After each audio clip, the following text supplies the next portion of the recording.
Hanımefendiler, beyefendiler, Harvard Üniversitesi Ekonomi Bölümü mezunu olan David Miller, sürdürülebilir kentsel ekonomilerin oluşturulması ve sürdürülebilirlik yoluyla yeni nesil işler için öncü savunucularındandır. World Wide Fund for Nature Kanada Başkanı ve CEO'su, Toronto eski belediye başkanı Sayın David Miller'ı, ulaşımın ötesinde çevre, sosyal ve ekonomi odaklı dönüşümlerde dünyadaki büyük şehirlerin akıllı ulaşım yatırımları isimli konuşmasını translate into English, how to translate. Dear audience, now I would like to interview dear Mayor of Toronto, Mr. David Miller, for his speech, More Than Transportation, and how the world's biggest cities use smart transportation investment to transform their cities environmentally, socially and economically. Konuşmalarını yapmak üzere Sayın Miller'ı sahneye davet ediyorum.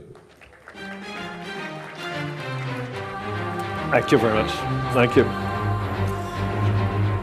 Thank you very much, and thank you not just for that gracious introduction, but to the very warm welcome I've had in Istanbul. You have a very beautiful and historic city, and I'm very lucky I have my Istanbul card.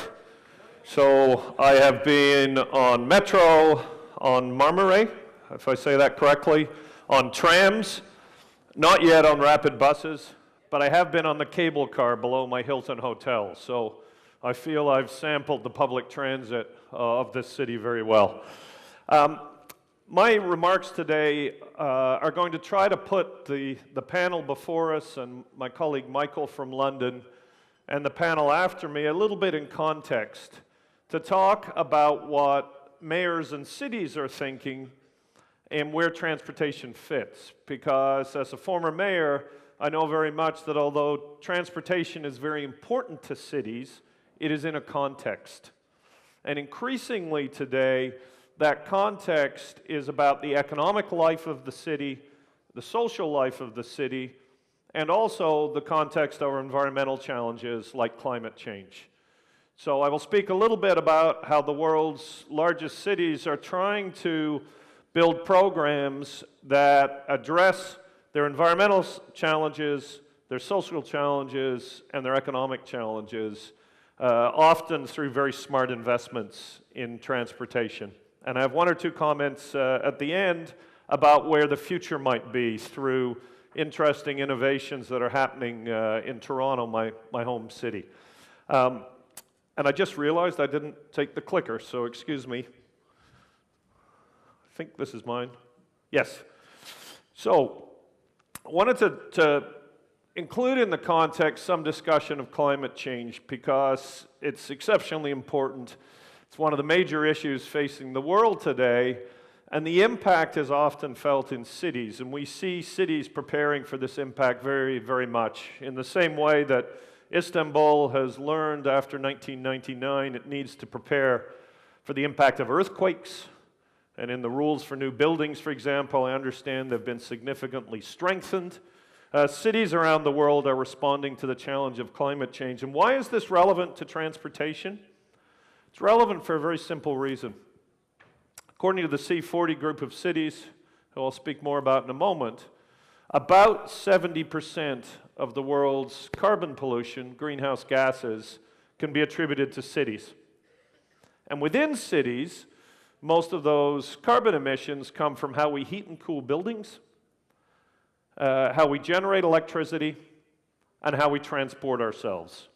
So if we're able to address those three sources, we can make a huge impact on climate change and reducing emissions, and transportation is a critical part of that. It varies by city. In New York City, for example, it's mostly buildings because people in Manhattan tend to take public transport because the traffic is so difficult. In other cities, it's a higher proportion. But a critical part of efforts to address greenhouse gases and climate changes. And why do cities matter? Why do cities care? And why do mayors care? Well, first of all, it's the right thing. But secondly, it has a very important impact on cities. And today we're seeing in cities like this is a picture of my beautiful city of Toronto in the middle of a storm. Almost every year now in Toronto, we have a storm of a severity that should happen only once every 50 years. And that has a huge impact on the city, on the people, and on the city government. Hundreds of millions of dollars of damages. And for the city government, it's necessary to rebuild the stormwater infrastructure. Very practical response, but incredibly expensive, in the billions of dollars. Same thing with the city of New York. This is south of New York, post-Hurricane Sandy. 5 years after Hurricane Sandy, parts of New York City were still being rebuilt. This is probably the richest city in the world. Very, very significant. In other cities, it's not just another storm aspect, it's not just storms, but it's significant movements of people. And we are going to see increasing movements of people. I understand in Turkey there's about 4 million Syrians right now because of the civil war. Well, in the future, those refugees may be coming because crops are disappearing due to climate change. So a very, very significant issue for mayors of the world's largest cities. And that's why they've come together in this group called the C40 Climate Leadership Group. I was the chair of it at one point. Mayor Ken Livingstone of London was the chair. Mayor Michael Bloomberg of New York succeeded me as the chair. At the moment, the mayor of Paris, Anne Hidalgo, is the chair. And cities have come together to work on this issue because whether it's storms, refugees, or other impacts, they are seeing the impacts of climate change today, and they want to learn from each other what are the best policies in these areas of buildings, transportation, and how we generate electricity in order to help mitigate against climate change and build better and more economically and socially successful cities for our people. And they're succeeding. Former President Bill Clinton, in a speech in Seoul that I was present at, said that it's cities who are showing the world how. This is where the innovation is. This is where the new ideas and the new strategies are coming. Not necessarily from the cities, often from private businesses, but because of the necessity to deal with these issues, we are seeing real creativity in city governments compared to many national governments around the world. I also learned a lesson when President Clinton said that. I was mayor of Toronto, and we thought it would be interesting that the mayor and the president of the United States were together on a podium, so we took photographs and sent them back to the media in Canada. And at the time, I was training for a half marathon, and I'd become very, very fit. And when I was first elected, I was the opposite.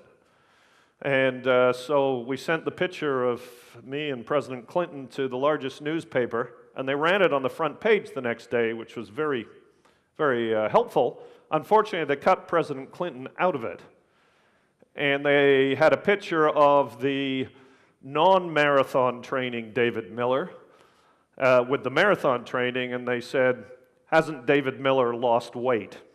So the lesson is, do not tell the media their job, or they will get you. So the mayor of Paris, Mayor Hidalgo, as I said, is the current chair of the C40.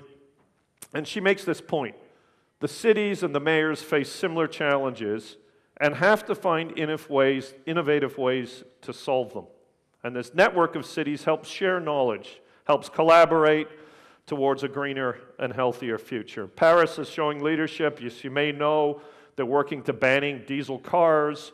They have a very innovative approach to electric cars. They were one of the first cities to have a bike-sharing network. And I note there's some interest in that in Istanbul. I think you have a challenging city with your geography, but I applaud the cyclists. And we've seen Paris show actual real change on the streets of a very historic city that is hard to change. And I think Istanbul faces some of the same challenges being historic. New York City has added an approach, and I think this is important to the context of transportation, because it's a mayor's job not just to ensure that people can get around the city, but it's also a mayor's job to ensure that an economy of a city is strong, that it's producing jobs, and that those jobs and opportunities are shared by people of all backgrounds. And traditionally, cities will have a transportation plan, they will have an economic development plan, and they will have a social development plan. How do we help those least well off? The economic development plan, how do we attract businesses and build jobs? And the transportation plan, how do we deal with our congestion? But what the leading cities are now doing is combining those issues. And they've been forced to by climate change. But the response of the best cities is a plan like New York's. It's not just a strong city, it's a strong and just city. So as they look at housing, for example, and how you use less natural gas and oil to heat and cool buildings by energy retrofits, they think about how do we do that in housing in a way that makes it affordable for the lowest income people. And a really important background is people here think about technology and how are you going to use technology to solve transportation problems. Your city government will also be thinking at the same time, how are other challenges being impacted? Are we going to create a society that is more fair through these policies or not? And all of those kinds of decisions and thinking will impact on the decisions that need to be made in transportation. And I think it's very critical to understand that background. One of my responsibilities the last 2 years that I've been honored to do, I'm chair of the C40 Awards. There's a jury each year of people, technical experts, international. Former president of Mexico was the chair of the jury 3 years ago. I've been the chair the last 2 years. And we look at the cities around the world and say, C40 cities and non-C40 cities. So C40 are the 40 largest cities in the world. Istanbul's a member, Paris, Rio de Janeiro, Toronto, New York City, Chicago, and so forth. And we invite applications. What are the most innovative policies and how are they being implemented? So it's not just a policy, what's happening? And how are those policies satisfying this goal of multiple goals? Are they addressing the issue, in this case, transportation, Shenzhen, China? Are they also creating jobs, and are they also ensuring that everybody in society benefits and that they're thinking about those benefits? So Shenzhen had two interesting initiatives. The first was, and this was at a time in Canada at least, we were debating very strongly about whether it was right economically to try to have a price on carbon or a cap and trade system. Shenzhen put in their own cap and trade system.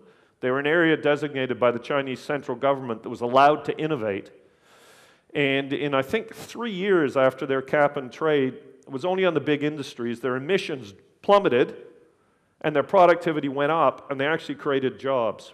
Very interesting. They had a separate award because they proposed all of their transportation in the city, all of it, cars, buses, everything, would become electric and ultimately powered by clean power as China changes from coal to clean power.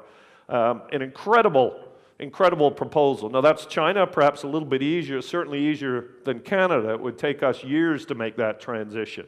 But very interesting to show what is possible because of course your city can entirely run on clean-powered electric vehicles, whether cars or mass transit. So here's the co-benefits. I won't go through them, but this is the kind of thinking that is happening even in a large Chinese city. What are the other benefits? There are environmental benefits, social inclusion benefits, job benefits, all of that. Buenos Aires, just to show that this is an international effort and the same kind of thinking. Beautiful city, Buenos Aires. I was privileged to visit there once. As you probably know, the main thoroughfares were designed by the same architect who designed the Champs-Élysées. It's very wonderful city, very welcoming. Same kind of policies. They're also promoting social inclusion, lots of co-benefits. One of my favorites, and this was an award winner last year at the C40, is Addis Ababa. And I think this is interesting because Addis Ababa built the first tram system in all of Africa. And that's a huge achievement. And sometimes in Canada and the United States, we think we don't have the opportunity to learn from other places. And we do have the opportunity to learn from other places, and we should learn from other cities. Addis Ababa, for example, for their Millennium Project, year 2000, wanted to green the city. So they engaged their citizens in planting 1 tree per person. And they did it. Took them 7 years, but they did it. Imagine trying to do that in Istanbul. Plant 18 million trees. It would be fantastic. The green space in this city is beautiful, by the way. It's one of the things I love viewing out of my hotel. They did it. In Toronto, our goal was to plant a couple of 100,000 trees. So we learned something from Addis Ababa, and their light rail system is very interesting because they conceived of it not just as a transportation alternative, and it had very important transportation benefits. You can see at the bottom here, it increased average speed in the city from 10 kilometers an hour to 22 if you got out of a car and got into transit. But it was also a project that thought about things like how do we ensure that women have a safe way to get to work and then back to the nursery school?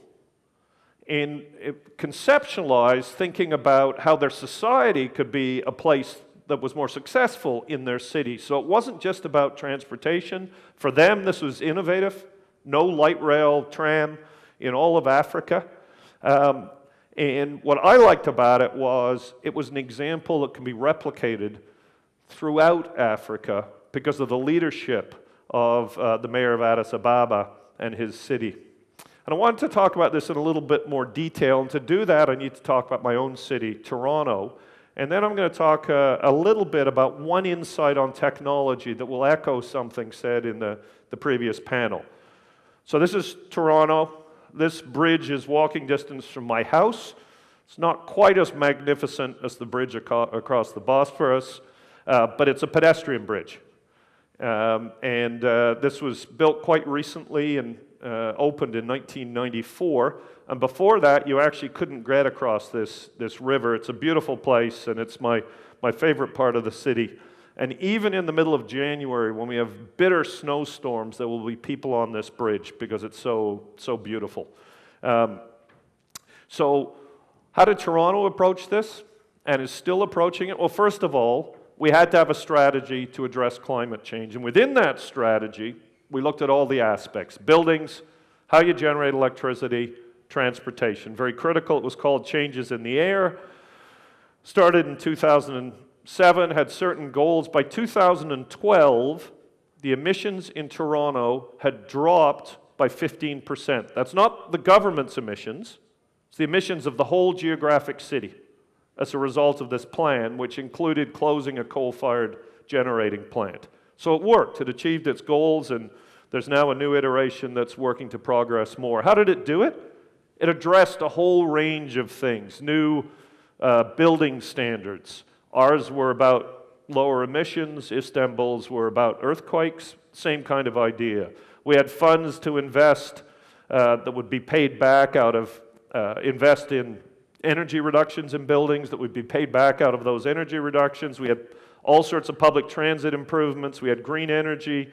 We actually used the cold lake water to cool buildings in the summer instead of using carbon-emitting sources of power. All sorts of innovations.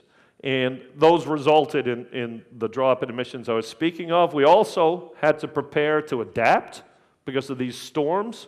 Very significant, so there was a strategy for that. There was a strategy to green the electricity system.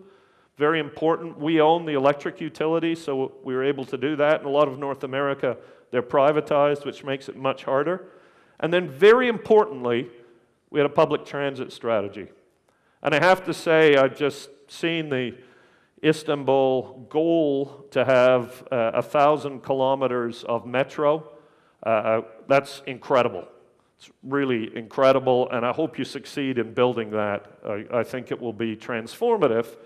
In Toronto, our goals were a little bit more modest, but the thinking behind them is really important to me about how cities want to innovate and how you integrate economic, social, and transportation. This map is called the official plan. It shows where the city of Toronto, and by the way, Toronto is about 3 million people, the region's about 6. In Canada terms, it's the largest city by far. About 1 in 6 Canadians lives in Toronto, a little bit like Istanbul. People come to Toronto to succeed. I actually came to Canada as a boy from England, We lived in a different city. I came to Toronto as an adult, as a lawyer for my chance. And it's very much a city of newcomers from outside Canada and from outside Toronto. It's the business hub of Canada. About 20%, 25% of the Canadian economy is generated in the Toronto region. Big manufacturing hub, automobiles, and so forth, just to give you a bit of context. This document is a map from our plan of where is the development going to be in the city. It's the city government's job to set that out. And what the plan shows, I won't show all the detail, but preserving green space, it's a very important value to Toronto. And the brown areas are where there's going to be development, where it's going to be welcomed into the city. And that's an economic issue, because that development creates construction jobs, and also as people move into the city, instead of moving into the suburbs, you have a lot of economic benefits of the density and the dense populations. And this document had it had numerous policies, hundreds, but two really critical ones from my perspective. One, a philosophical one. And what it said is, people should be able to live in Toronto without having to own a car. And it's a very interesting philosophy, and in Canada's context, it's bold. You know, people think you've got a beautiful car, you've kind of made it. But the thinking of the city was, people shouldn't have to do that. And what we're seeing now increasingly is young people.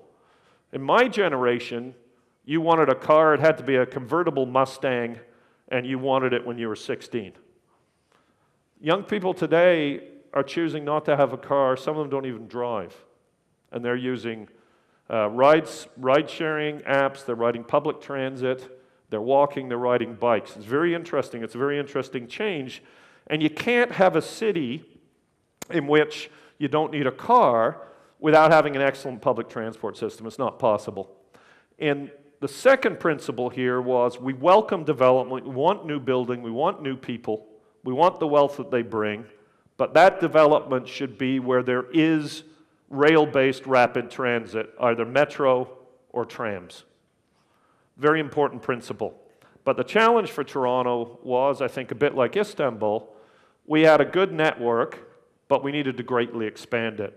The magnitudes are different, but if you see this chart, the gray is the existing subway system, and the colored lines are the new lines that have been underway since about 2007. Now, it's not 1,000 kilometers. It's 143, but it's the same principle, because there is a network around the whole city, very important for economic development, and it's also important for social equity. And by the way, in our case, most of these lines are trams. We call them light rail transit in Toronto, but they're trams, because our city is a bit more like an American city, very spread out, very car-oriented, not as dense as Istanbul, so subways weren't needed. These lines were planned on the official plan that we just saw, where do we want development to come in the city, and also on where are the busiest bus routes today. And if you look at this, the little red clumps, those are where there's high density that's correlated with low-income people.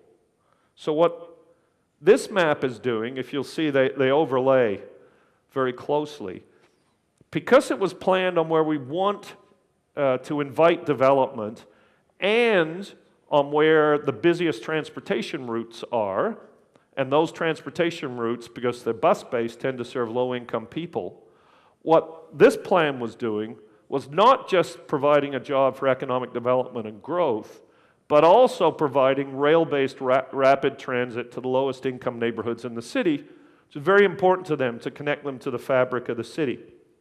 I actually went out and campaigned because this was a big political issue. Because with light rail, it's above ground, and people thought, well, you'll be taking less people, you'll be taking less cars, there'll be less room for cars, so it'll be harder for us. And it's not intuitive to people that the issue is moving people, not moving vehicles. And when you have trams, you can move far more people than cars will. So I actually took a bus out on Shepherd East. You'll see the green line there at 6 o'clock in the morning, talking to people and handing them leaflets and explaining. And they would say things to me like, "Mayor, what are you doing on our bus at 6 in the morning?" And I said, "Well, we want to build this light rail. What's light rail? It's European-style trams. Where's it going to go?" And I explained the routes. And this one woman said to me, "That's fantastic." And I said, "Well, why? Where are you going?" She said, "To work." "Where do you work?" "Toronto Airport."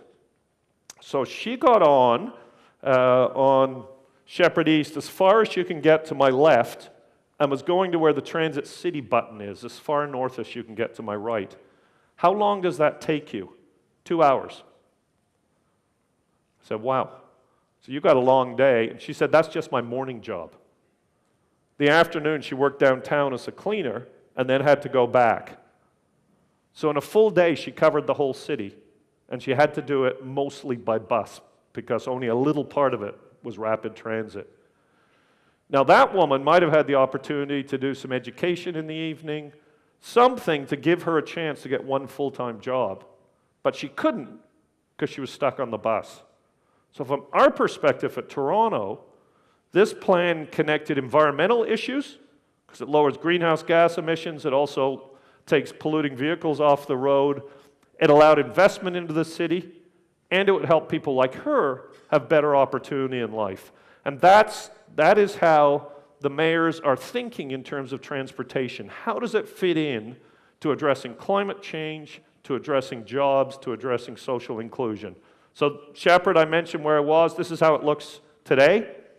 And the idea was once you put in light rail, you would end up with a street with significant development and much more economic opportunity, and you'd also have the trams to take people rapidly and quickly around the city. One more point, and then I'm going to talk about a possibility for the future that has an unanswered question in it, but I think is quite interesting. The other point that we did was we realized it's exceptionally important from our perspective in Toronto to listen to the people who are going to have these kinds of services before moving too far in your plans. So this is a photograph of a low-income housing development that we redeveloped. And we had to because it had been built after World War II, approximately 1950, was at the end of its lifespan as a building. And we went and said to the people who live there, "We have an opportunity to rebuild your building. What do you want?" And it was very, very interesting. They said, the first thing is, if you're going to invest all that money in our neighborhood, our children should have a chance to work. They also said, we want environmentally sustainable buildings and lots of other things. So in the programs, this is consultations, in the programs we ensured that the young people from that neighborhood had direct access to the jobs. And it was a bit hard at first because the contractors said they're not trained.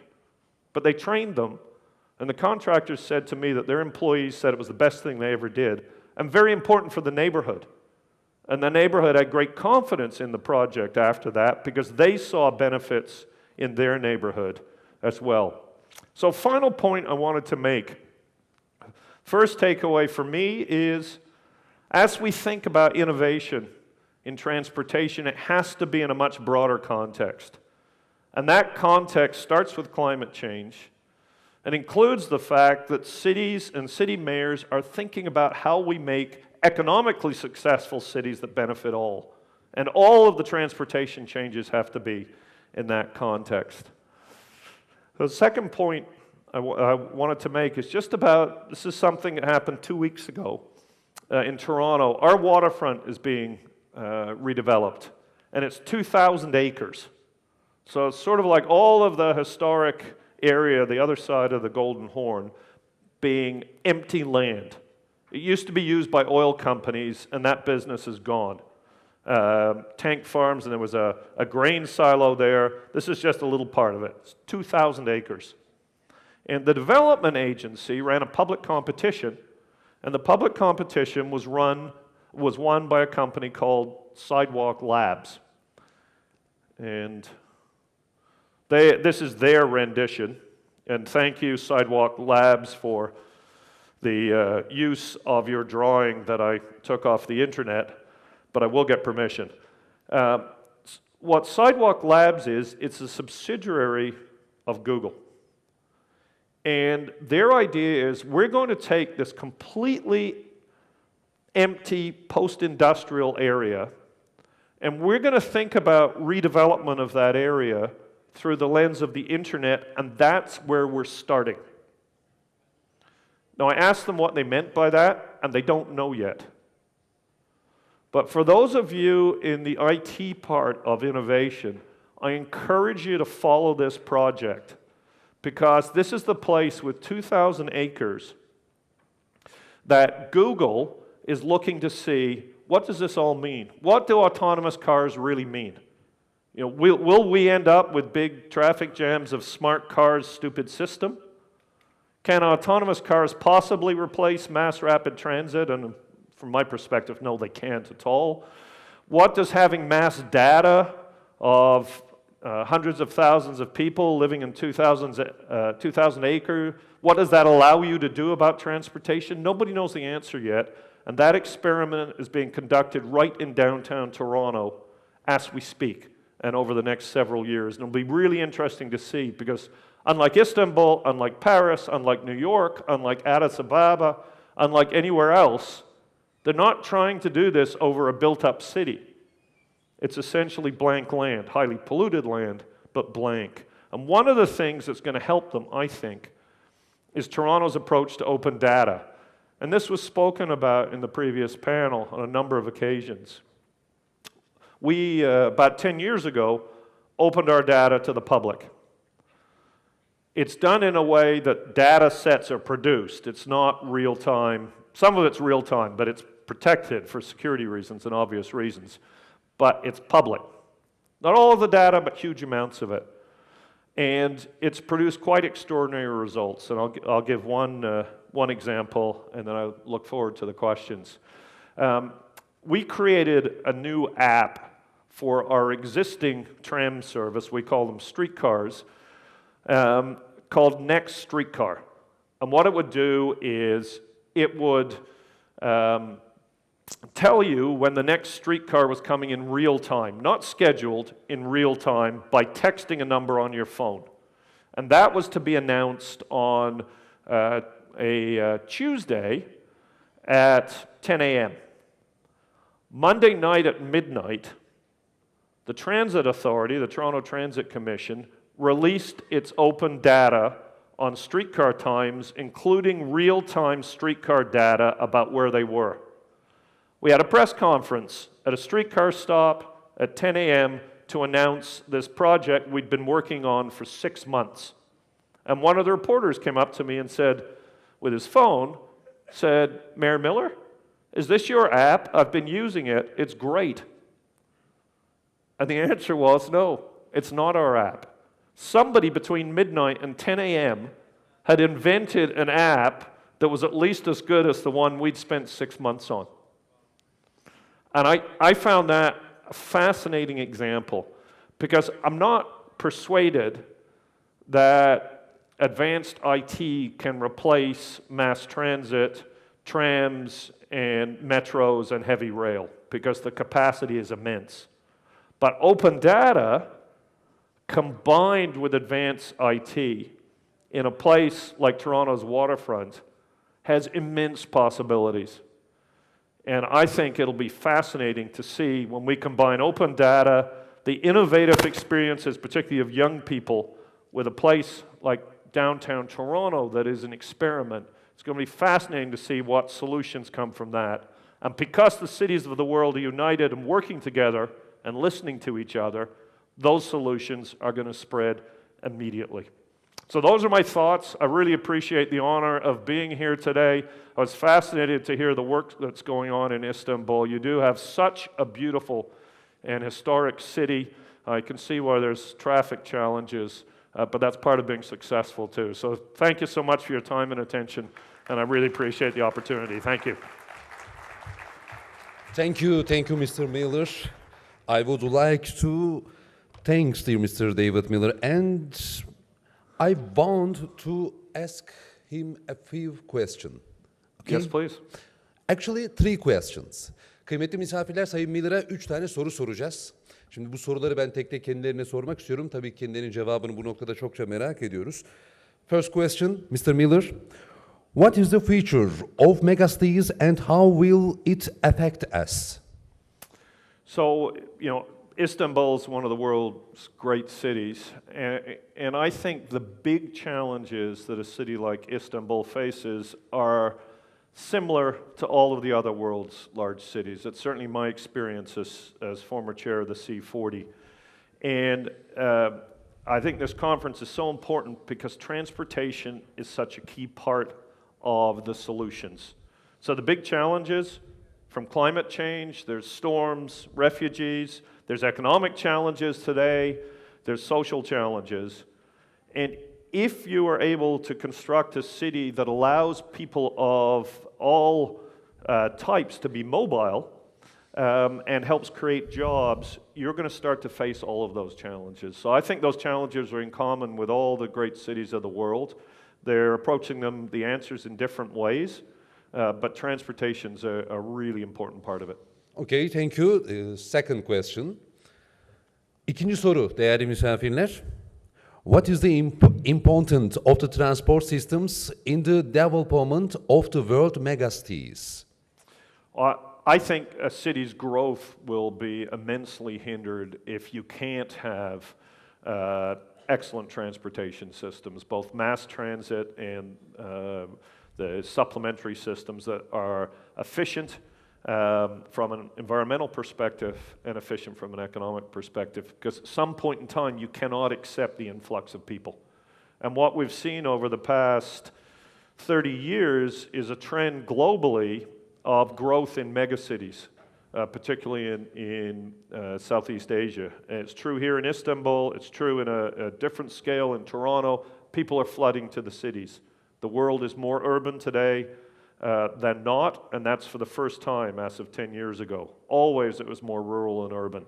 That trend is not disappearing, but without great transportation systems, it can't continue because it will be impossible for people to get around those cities. Okay, Mr. Miller, it's the last question. I think it's a hard one. Okay, I know you are very tired, but the question is very, very important, I think. Değerli dostlar, son soruyu soruyorum Sayın Miller'a. What are your thoughts on Istanbul transportation vision? So I've been very impressed. I spent all day Tuesday traveling on your public transport, including the cable car. I'm impressed by the amount of service. I particularly think trams are very important. They're an economical solution that produces high capacity, and in many places you have to have a metro, of course. There is a vision to ensure there's over 1,000 kilometers of metro. I think this is fantastic, and I know from my own experience it's very difficult to move from a vision to reality. In Toronto's plan that I showed you, one of those lines is under construction and 2 are about to start, and it's been 10 years since we started doing that work. So, and I think Michael earlier showed the London line, which took 60 years. So my thought about Istanbul is you have a network. The network serves, to an outsider, it looks like it serves the city well. Most people will be in walking distance of a metro stop. That is fantastic. I just hope that it's able to be built in the same way it's conceived in a reasonable period of time. That is, I think, the challenge of every city. And if you're able to do that and then add some of the technological innovations we've heard about today, I think you'll see a quite dramatically different city for the people who live here. Thank you, Mr. Miller. Thank you for your answer. Kıymetli dostlar, Sayın Miller'a vermiş oldukları cevaplardan dolayı çok teşekkür ediyorum. But wait for us because President Price. Şimdi Sayın Miller'a bir plaket takdimimiz olacak. Şayet hazırsa, efendim Sayın David Miller'a plaketini takdim etmek üzere İstanbul Büyükşehir Belediyesi Raylı Sistem Daire Başkanı Sayın Turgay Gökdemir'i sahneye davet ediyorum. Buyurun Sayın Başkan. Thank you very much.